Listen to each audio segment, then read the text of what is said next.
Hello guys, कैसे हैं आप लोग। मैं अमित तल्ला, आपका फ्रेंड फिलोसोफर एंड गाइड।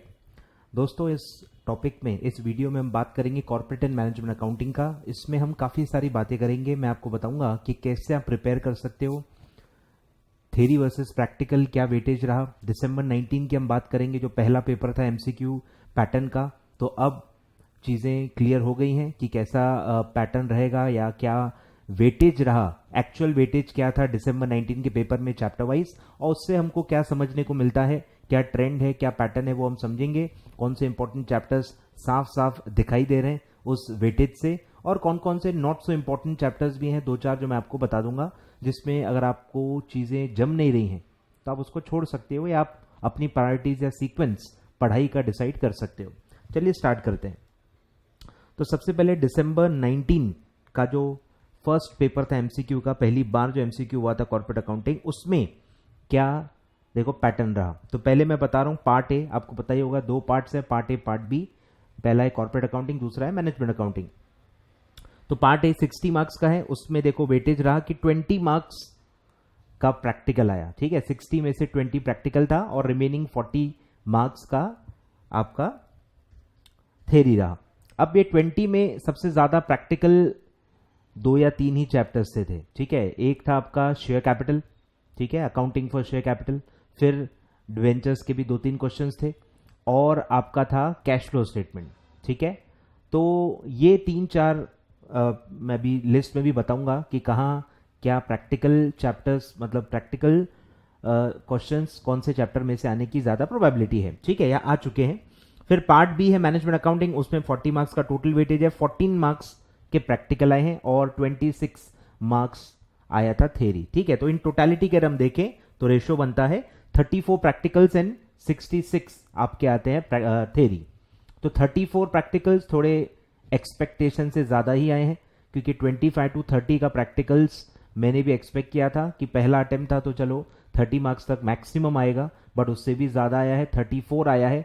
तो आप थोड़ा प्रैक्टिकल पे ज्यादा ही मतलब प्रायोरिटी रखिएगा, क्योंकि ये बढ़ सकता है। ठीक है, 40 तक ये मेरे हिसाब से जा सकता है। 60-40 ये बहुत ही ट्रेडिशनल और बहुत ही नॉर्मल पैटर्न रहा है। जो भी सब्जेक्ट्स, जैसे ओल्ड सिलेबस में भी कॉस्ट अकाउंटिंग का आपका सब्जेक्ट था, उसमें भी ये स्टैंडर्ड था कि 60-40 आता था। कभी कभी 44 या 45 तक के भी प्रैक्टिकल्स आए हैं, बट मोर और लेस कभी 35, कभी 40 एक मतलब बेंचमार्क है। तो आप मान के चलिए कि 60-40 का पैटर्न रहेगा। Theory will be 60 around and 40 will be practicals. तो इससे क्या समझ में आता है कि अगर आप 60 प्लस या 70 मार्क्स प्लान कर रहे हो, बरोबर, तो आपको प्रैक्टिकल्स पे बहुत ज्यादा ध्यान देना पड़ेगा। काफी बच्चे मुझसे पूछते हैं, सर प्रैक्टिकल्स करें क्या, बिना प्रैक्टिकल्स भी पास हो सकते हैं क्या। तो देखो, पास तो हो सकते हैं क्योंकि 60 प्लस की थेरी आ रही है, और अगर आपकी थेरी बहुत स्ट्रांग है और आप एक्यूरेटली उतने ही सॉल्व करके आ रहे हो, ज्यादा आप गेस वर्क नहीं कर रहे हो, तो पासिंग हो सकती है थेरी से। बट रिस्की है, बिकॉज थेरी में से क्या आएगा क्या नहीं आएगा बोल नहीं सकते। थेरी काफी वाइड है, इतना आसान भी नहीं है थेरी को पूरी तरह से कवर करना। ठीक है, तो बेटर है you have to focus on practicals also. ठीक है, इक्वल वेटेज आपको देना है प्रैक्टिकल्स को, और इजी इजी प्रैक्टिकल से स्टार्ट करना है। देखो लोग क्या करते हैं, मैं बता रहा हूं कि 34 में से अगर मैं कहूं कि 4 to 5 क्वेश्चन टफ थे, उनको बस वो 4 to 5 क्वेश्चन ही दिखते हैं। उनके लिए प्रैक्टिकल मतलब दैट 4 to 5 टफ क्वेश्चंस। अरे भाई 25-30 क्वेश्चंस, 25 क्वेश्चंस काफी आसान थे। मैं बता रहा हूं शेयर कैपिटल चैप्टर के आप क्वेश्चंस देखोगे, फाउंडेशन लेवल के हो, काफी क्वेश्चन फाउंडेशन लेवल के भी दिए हुए हैं, जो आप फाउंडेशन में आपके सिलेबस में है।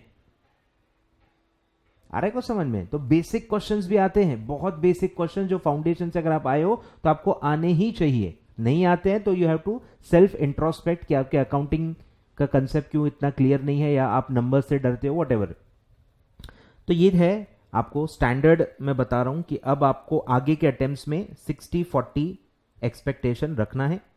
40 का आप मान सकते हो कि अब प्रैक्टिकल आ सकता है, क्योंकि पहले अटेम्प्ट में ही 34 प्रैक्टिकल्स आ चुके हैं। तो धीरे धीरे ये देखा गया है पास्ट में भी कि प्रैक्टिकल धीरे धीरे बढ़ाते हैं वो लोग। ठीक है, आगे बढ़ते हैं। अब है sir actual weightage of all chapters in December 2019 exam corporate and management accounting. चलिए स्टार्ट करते हैं। तो इंट्रो टू फाइनेंशियल अकाउंटिंग, मेरी एक्सपेक्टेशन थी कि इससे ज्यादा आएगा, पर आया नहीं। सिर्फ 2 ही क्वेश्चन बेसिक से आया था, जो फाउंडेशन लेवल का पूरा आपका सिलेबस था। फिर कॉर्पोरेट अकाउंटिंग का इंट्रोडक्शन, बेसिकली इसमें शेड्यूल 3 था, प्रेजेंटेशन वगैरह, तो 2 क्वेश्चन आए थे उसमें। अब ये जो मैं बोल रहा हूं कि शेयर कैपिटल का जो आपका चैप्टर है, जिसमें काफी सारी चीजें, बहुत लंबा चैप्टर है ये, ठीक है। तो 11 क्वेश्चंस इसमें से आए हैं, और मैं नॉर्मली ये जो 5th चैप्टर है इन दोनों को मैं ऐड करता हूं, क्योंकि ये दोनों अबाउट शेयर कैपिटल ही हैं, ठीक है। थ्योरी इन्होंने related aspects of company accounts में डाली है, और प्रैक्टिकल पार्ट ज्यादा शेयर कैपिटल में डाला है। तो आप दोनों मिला के देखो, जो ओल्ड सिलेबस का एक्चुअली ये पूरा एक चैप्टर था, न्यू में उन्होंने स्प्लिट कर दिया है, पर ये दोनों मिला के एक ही चैप्टर था फॉर ओल्ड सिलेबस, जो शेयर कैपिटल चैप्टर था, ठीक है। तो दोनों मिला के देखो 16 मार्क्स का वेटेज है। तो share capital the most important है, थ्योरी भी काफी आई है। ये जो पूरे 5 क्वेश्चंस हैं रिलेटेड एस्पेक्ट्स, ये पूरे के पूरे थ्योरी क्वेश्चंस हैं, और 11 में से भी 3-4 क्वेश्चंस थ्योरी हैं, और प्रैक्टिकल भी अच्छा है, मतलब 7-8 क्वेश्चन प्रैक्टिकल और 7-8 क्वेश्चन थ्योरी आई है, ऐसा इसका वेटेज रहा है। फिर अकाउंटिंग फॉर डिबेंचर्स 6 मार्क का वेटेज है, डिसेंट है, ना कम है ना ज्यादा है। इसमें भी लगभग 3 क्वेश्चन प्रैक्टिकल थे, 3 क्वेश्चन थ्योरी थे, ठीक है। फिर है फाइनेंशियल स्टेटमेंट इंटरप्रिटेशन, ठीक है। इस सब कंपनी लॉ से रिलेटेड है। अगर आप कंपनी लॉ भी पढ़ रहे हो तो आपका, मैं बता रहा हूं, ऑलमोस्ट 25 मार्क्स तो सिर्फ कंपनी लॉ से रिलेटेड थ्योरी है, about buyback, ESOPs, underwriting, about CARO, बराबर, कंपनीज ऑडिटर रिपोर्ट ऑर्डर, वो भी कंपनी लॉ में ही है आपको। फिर इसमें आपको CSR है, मैनेजरियल रेम्यूनरेशन है, बराबर। अगर आपका कंपनी लॉ स्ट्रांग है, कंपनी लॉ के प्रोविजंस आपको अच्छी अंडरस्टैंडिंग है उसकी, प्रेफरेंस शेयर्स हैं, इशू ऑफ शेयर्स हैं, पार, प्रीमियम, डिस्काउंट, ये सब अगर आपके थ्योरी काफी अच्छे हैं कंपनी लॉ का, तो मैं बता रहा हूं 20 से 25 मार्क्स तो आपके ऐसे ही आ जाएंगे। 20 से 25 मार्क्स सिर्फ कंपनी लॉ के प्रोविजंस के बेस पे, ठीक है। तो आपको कंपनी लॉ बहुत ज्यादा स्ट्रांग रखना है, ठीक है। फिर है कंसोलिडेशन पे, देखो मेरा एक था कि ज्यादा नहीं है, 5 ही मार्क का वेटेज है। इसमें भी आई थिंक 1 या 2 थ्योरी थे, 3 क्वेश्चन शायद प्रैक्टिकल है, ठीक है। तो ये मैं आपको वही कह रहा था, सिर्फ पूरे आपके सिलेबस में कोई चीज टफ है तो कंसोलिडेशन है, जिसका स्कोप बहुत बहुत ज्यादा है, चीजें बहुत हैं, बट आपको एग्जीक्यूटिव लेवल पे इतना नहीं है, क्योंकि CS में इतना अकाउंटिंग है ही नहीं, कंसोलिडेशन भी इतना आपको रियल लाइफ में काम नहीं आता है, ठीक है। तो कंसोलिडेशन का ही एक था टेंशन, तो 5 मार्क का वेटेज रहा है, ये भी न कम है न ज्यादा है। फिर है कॉर्पोरेट फाइनेंशियल रिपोर्टिंग 6 मार्क्स। फिर है कैश फ्लो स्टेटमेंट, ये भी अच्छा खासा इंपॉर्टेंट चैप्टर है, 7 मार्क्स का वेटेज है। इसमें भी थ्योरी प्लस प्रैक्टिकल है, प्रैक्टिकल इसमें भी आए हैं। तो प्रैक्टिकल का लिए देखो ये एक है, प्रैक्टिकल के लिए ये एक है, और ये एक है, ठीक है। प्रैक्टिकल इससे भी आए थे कंसोलिडेशन से, ठीक है। तो ये 4 चैप्टर एक्चुअली प्रैक्टिकल क्वेश्चंस इसमें से ही आए थे। सबसे ज्यादा आते हैं शेयर कैपिटल, फिर 2nd नंबर पे आता है आपका cash flow statement, 3rd number पे आता है डिबेंचर्स, और 4th नंबर पे आता है कंसोलिडेशन, ठीक है। बाकी लगभग सब पूरे के पूरे थ्योरी ही हैं, प्रैक्टिकल उसमें ज्यादा है ही नहीं, ठीक है। तो ऐसा है। और ये भी देखो, अगर आप AS वाले तीनों टॉपिक मिला लो तो 10 मार्क्स का होता है, ठीक है। अब इसमें मैंने आपको शायद पहले भी वीडियो में बताया था, फिर से दोहरा देता हूं कि इसमें याद करने वाली चीजें ज्यादा हैं, समझने वाली चीजें है ही नहीं।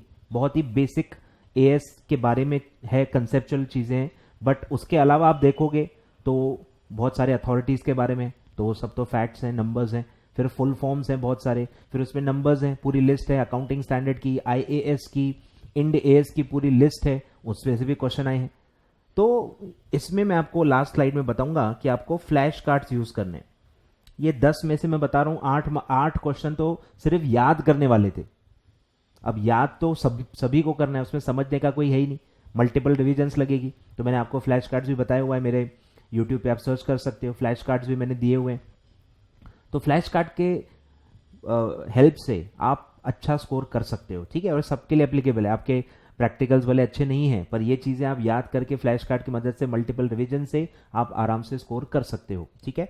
तो ऐसा ही 60 मार्क्स का आपका पूरा ब्रेकअप है। आगे बढ़ते हैं। फिर सेकंड पार्ट जो था पार्ट बी 40 मार्क्स का है, उसमें अगर आप देखोगे ओवरव्यू जो बेसिक है कॉस्ट का 4 मार्क्स का अच्छा वेटेज है, कॉस्ट ऑडिट का है 2 ही मार्क का है, बजटिंग एज यूजुअल ज्यादा ही है, रेशो भी देखो अच्छा है 6 मार्क्स, और डिसीजन मेकिंग टूल्स जिसमें 2-3 बड़े टॉपिक्स हैं, मेनली मार्जिनल कॉस्टिंग है और ABC कॉस्टिंग भी है, तो 8 मार्क का वेटेज है, ठीक है, काफी इंपॉर्टेंट है। फिर मैनेजमेंट रिपोर्टिंग छोटा ही है, मैंने बताया भी था, एक या दो ही क्वेश्चन एक्सपेक्टेड थे। फिर है वैल्यूएशन, अगर आप देखोगे 3 टॉपिक मिला के हैं, 1 2 और ये 3, ये भी आप तीनों मिलाओगे तो 12 मार्क का वेटेज है।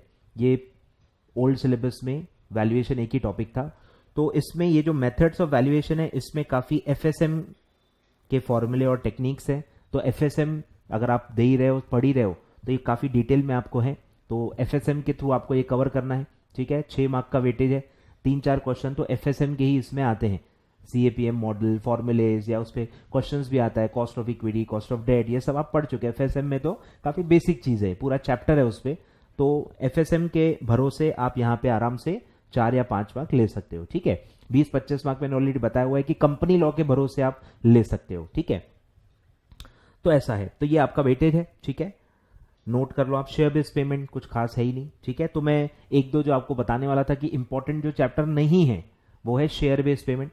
एक ही क्वेश्चन मैक्सिमम आ सकता है, उससे ज़्यादा वेटेज नहीं है, तो आपको जम नहीं रहा है तो आप छोड़ सकते हो। ठीक है, फिर जो क्लियर कट दिख रहा है देखो, इंट्रोडक्शन टू फाइनेंशियल अकाउंटिंग, ये भी आप बहुत ज़्यादा डिटेल में जाना चाहो ना जाना चाहो आपकी इच्छा है, बट इसका वेटेज बहुत ज़्यादा नहीं है। ठीक है, और फिर है जो ये तो खैर जो 2 मार्क है, ये तो मैंने बताया कि याद करने वाली चीज़ें आप कर लो, उसमें कोई दिक्कत नहीं है। कॉस्ट ऑडिट वाला भी बहुत इजी टॉपिक है, मैनेजमेंट रिपोर्टिंग भी 3 पेज का ही है, तो ठीक है। तो एक दो ही है जो आपको नहीं जम रहा है तो आप छोड़ सकते हो। कंसोलिडेशन में भी आप प्रैक्टिकल पार्ट छोड़ सकते हो, कंसोलिडेशन में भी प्रैक्टिकल पार्ट जो है आप छोड़ सकते हो, कि वो भी 1 या 2 क्वेश्चन ही थे, 2 क्वेश्चन ही थे, तो वो भी अगर आपको बहुत ज्यादा डीमोटिवेट कर रहे हैं तो आप कंसोलिडेशन का प्रैक्टिकल पार्ट भी छोड़ सकते हो। ठीक है, तो दो तीन ऐसे टॉपिक हैं। डिसीजन मेकिंग टूल्स में ट्रांसफर प्राइसिंग करके एक छोटा सा टॉपिक है, उस पर भी एक क्वेश्चन ही आता है, वो भी आप छोड़ सकते हो, क्योंकि वो टैक्स में भी है आपको। अब टैक्स में आपको समझ में आ गया है तो यहाँ पे भी आ जाएगा, बट टैक्स में भी आपको जम नहीं रहा, टैक्स में भी आप बोल रहे हो कि नहीं यार ट्रांसफर प्राइसिंग थोड़ा सा अजीब है, जमता नहीं है, काफी लोगों को टफ है एक्चुअली वो काफी, तो वो भी आप 1 मार्क का है तो छोड़ सकते हो। ठीक है, ऐसे सिलेक्टेड मैं बता रहा हूँ, 8 to 10 मार्क्स के टोटल वेटेज के आप जो भी इतने सारे टॉपिक्स हैं वो आप छोड़ सकते हो। 90 मार्क्स का अगर आप सॉल्व कर रहे हो, आई थिंक 60 मार्क्स आराम से स्कोर किए जा सकते हैं।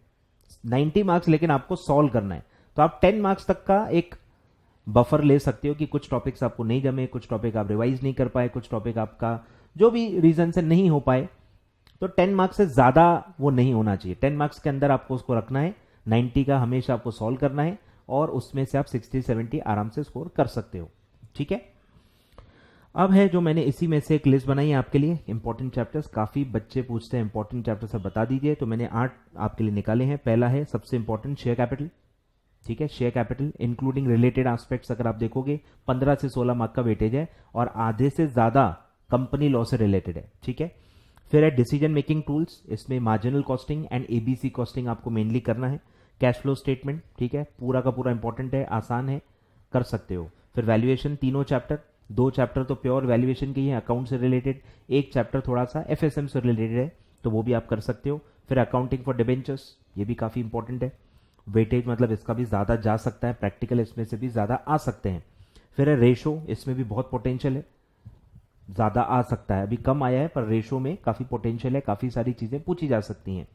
फिर सेम पोटेंशियल है बजटिंग में, 6 मार्क का तो आया ही था 40 मार्क में से, और भी ज्यादा आ सकता है। और फिर है कॉर्पोरेट फाइनेंशियल रिपोर्टिंग, इसमें से भी काफी चीजें आ सकती हैं, थ्योरी काफी ज्यादा है। तो 8 टॉपिक ये हैं, 2-3 और टॉपिक आप ऐड कर सकते हो, तो 10 चैप्टर काफी इंपॉर्टेंट है, जिसमें से आधे से ज्यादा पेपर आ रहा है। ये सब टॉपिक आप मिला लो 10 टॉपिक, तो आधे से ज्यादा पेपर इसी में से आ रहा है। ठीक है, तो ये चैप्टर्स इंपॉर्टेंट है, इनको प्रायोरिटी देनी है, इनको पूरा इन डिटेल पढ़ना है, इनको पूरा इन डिटेल पढ़ना है। ठीक है, और फिर है जो मैंने बताया फ्लैश कार्ड्स आपको यूज करना है। कुछ चीजें देखो याद करने वाली हैं जिसको टाइम लगता है, आपको ये समझना है। एकदम आखिरी में हफ्ते भर बैठ गए और पूरा याद कर रहे हो तो नहीं होगा। अभी से अगर आप एक प्रॉपर टाइम इंटरवल्स में उसको रिवाइज करो बार बार, तो चीजें अपने आप याद हो जाएंगी विदाउट एनी पैनिक। ठीक है, तो क्या क्या चीजें आप फ्लैश कार्ड की मदद से कर सकते हो? पहला है लिस्ट ऑफ एएस, एक क्वेश्चन तो मिनिमम आएगा, मिनिमम 2 भी आ सकते हैं, 3 भी आ सकते हैं, और ये लिस्ट मुझे याद हो गई है, आपको भी हो सकती है, टाइम लगता है बट हो जाती है, बहुत आसानी से हो जाती है। फिर सेम लिस्ट ऑफ आईएएस, इसमें से भी एक क्वेश्चन पक्का आता है। ठीक है, 2 क्वेश्चन तो सिर्फ वो 2 लिस्ट याद करके आपका हो जाएगा। फिर है फुल फॉर्म्स ऑफ अथॉरिटीज, इसमें भी एक आध क्वेश्चन आता है, फॉर्मूला, बरोबर, एक आध क्वेश्चन फॉर्मूले बेस्ड भी आता है, या प्रैक्टिकल आएगा जिसमें फॉर्मूले बेस्ड वैल्यू डालो और आ जाएगा। तो 2-3 मार्क का वेटेज फॉर्मूला बेस्ड क्वेश्चन भी आते हैं जो बहुत ही फंडामेंटल लेवल के होते हैं, बस फॉर्मूला याद रहा तो आप नंबर डाल के वो सॉल्व कर सकते हो। फिर है basic provisions of company law, जो मैंने बोला 20 से 25 मार्क का वेटेज है, 3-4-5 चैप्टर्स उसमें, मतलब कंपनी लॉ के बेसिक प्रोविजंस है जो मैंने आपको टॉपिक्स बताया, manager remuneration, CSR, buyback, preference shares, equity share, issue at discount par, securities premium के बारे में, फिर इसॉप के बारे में, बरोबर। तो ये सब चीजें, या issue of bonus shares, right issue, बरोबर, बहुत सारी चीजें हैं जो आपको कंपनी लॉ की थ्योरी है पूरी। Sweat equity shares with differential voting rights, बरोबर, ये सब आप कंपनी लॉ में अगर पढ़ चुके हो, आपका अच्छा उस पर ग्रिप है, या मेरी लिमिट्स फाइल भी आप देख सकते हो कंपनी लॉ की, वो भी यहाँ पे काम आएगी, या मेरे वेबसाइट पे कॉर्पोरेट अकाउंटिंग के भी रिवीजन नोट्स और बहुत सारी चीजें मैंने दी हुई हैं, आप देख सकते हो। फिर है प्रेजेंटेशन ऑफ आइटम, इस पे भी क्वेश्चन आते हैं, कौन सा आइटम कहाँ प्रेजेंट होता है, 1 या 2 क्वेश्चन इससे भी एक्सपेक्टेड है। और फिर है फॉर्म नंबर्स, इस पे भी 1 या 2 क्वेश्चन आते हैं। तो इसी से मैं बोल रहा हूँ 30 मार्क्स तो आपके यहीं से आ जाते हैं। कंपनी लॉ के प्रोविजंस अगर आपने डिटेल में कवर कर लिए हैं तो मैं बता रहा हूं 30-40 मार्क्स तो आपके ऐसे ही आ जाएंगे, ये सब मतलब पूरा फ्लैश कार्ड के भरोसे। आ रहा है समझ में? तो ये आपको देखना है। तो ये चीजें हैं, मैंने आपको इंपॉर्टेंट चीजें भी बता दी, इंपॉर्टेंट क्या नहीं है वो भी आपको बता दी, ठीक है। तो ये सब है, और 60 लाने के लिए आपको प्रैक्टिकल्स पे भी ध्यान देना है। सिर्फ आपको 2-3 टॉपिक आप छोड़ सकते हो अगर आपको जम नहीं रहे, उसके अलावा आपको सारी चीजें करनी है। काफी सारी चीजें फाउंडेशन लेवल की हैं, काफी सारी चीजें कंपनी लॉ की हैं, और एक टॉपिक जो मैंने बताया वैल्यूएशन का, मेथड्स ऑफ वैल्यूएशन, वो एफएसएम का है। तो ये चीजें वैसे ही आप अदर सब्जेक्ट्स में पढ़ ही रहे हो, उसके थ्रू आपको फ्री में यहाँ पे मार्क्स मिल रहे हैं। तो कोर टॉपिक्स जो आपको यहाँ पढ़ने हैं वो है सर रेशियो एनालिसिस, जो पहले नहीं था आपको, कैश फ्लो स्टेटमेंट जो पहले नहीं था, बजटिंग जो आपको पहले नहीं था, मार्जिनल कॉस्टिंग जो आपको पहले नहीं था।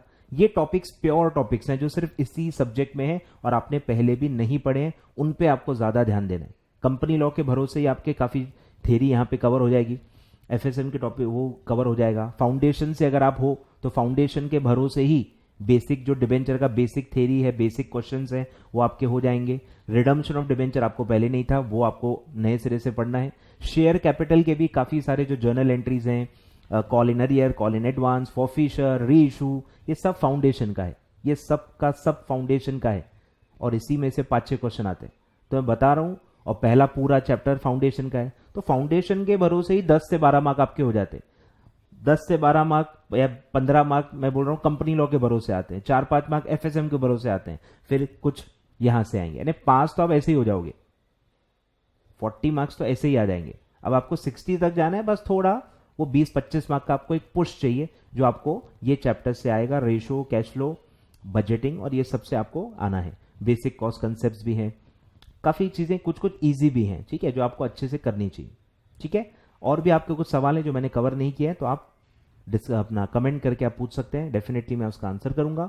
और ये वीडियो आपको अगर अच्छी लगी होगी, फायदेमंद लगी होगी, डेफिनेटली इसको आप लाइक कीजिए और शेयर कीजिए अपने फ्रेंड्स में, ताकि वो लोग भी आसानी से पास हो सकें और उनको पता होना चाहिए कि क्या टॉपिक्स पे कितना फोकस करना है। Thank you so much.